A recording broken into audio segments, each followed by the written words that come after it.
شروع اللہ کا نام لے کر جو بڑا مہربان نہایت رحم والا ہے۔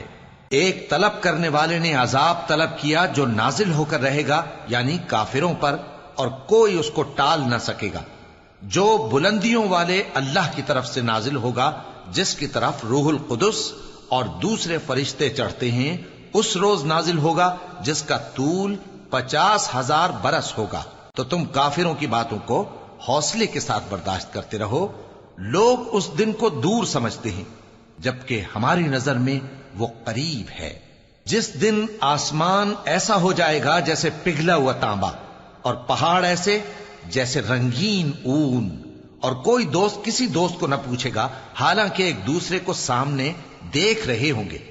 اس روز گناہگار چاہے گا کہ کسی طرح اس دن کے عذاب کے بدلے میں سب کچھ دے دے، یعنی اپنے بیٹے اور اپنی بیوی اور اپنے بھائی اور اپنا خاندان جس میں وہ رہتا تھا، اور جتنے آدمی زمین پر ہیں، غرض سب کو دے ڈالے، پھر اپنے آپ کو عذاب سے چھڑا لے۔ لیکن ایسا ہرگز نہیں ہوگا۔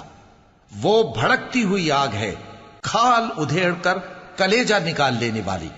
وہ ان لوگوں کو اپنی طرف بلائے گی جنہوں نے دین حق سے اعراض کیا اور منہ پھیر لیا، اور مال جمع کیا، پھر سینت سینت کر رکھا۔ کچھ شک نہیں کہ انسان کم حوصلہ پیدا ہوا ہے۔ جب اسے تکلیف پہنچتی ہے تو گھبرا اٹھتا ہے، اور جب ملتا ہے اس کو مال تو بخیل بن جاتا ہے۔ مگر نماز ادا کرنے والے جو نماز کا التزام رکھتے اور ہمیشہ پڑھتے ہیں، اور جن کے مال میں حصہ مقرر ہے، یعنی مانگنے والے کا اور نہ مانگنے والے کا، اور جو روز جزا کو سچ سمجھتے ہیں، اور جو اپنے پروردگار کے عذاب سے خوف رکھتے ہیں، بے شک ان کے پروردگار کا عذاب ہے ہی ایسا کہ اس سے بے خوف نہ ہوا جائے۔ اور جو اپنی شرمگاہوں کی حفاظت کرتے ہیں مگر اپنی بیویوں یا باندیوں سے کہ ان کے پاس جانے میں انہیں کچھ ملامت نہیں، اور جو لوگ ان کے سوا اور طریقے ڈھونڈیں تو وہ حد سے نکل جانے والے ہیں، اور جو اپنی امانتوں اور اپنے عہد و پیمان کا پاس کرتے ہیں، اور جو اپنی گواہیوں پر قائم رہتے ہیں، اور جو اپنی نماز کی پابندی کرتے ہیں، یہی لوگ جنتوں میں عزت و اکرام سے ہوں گے۔ تو اے نبی، ان کافروں کو کیا ہوا ہے کہ تمہاری طرف دوڑے چلے آتے ہیں، دائیں اور بائیں سے گروہ گروہ ہو کر جمع ہوتے جاتے ہیں؟ کیا ان میں سے ہر شخص یہ امید رکھتا ہے کہ نعمت کے باغ میں داخل کیا جائے گا؟ ہرگز نہیں۔ ہم نے ان کو اس چیز سے پیدا کیا ہے جسے یہ جانتے ہیں۔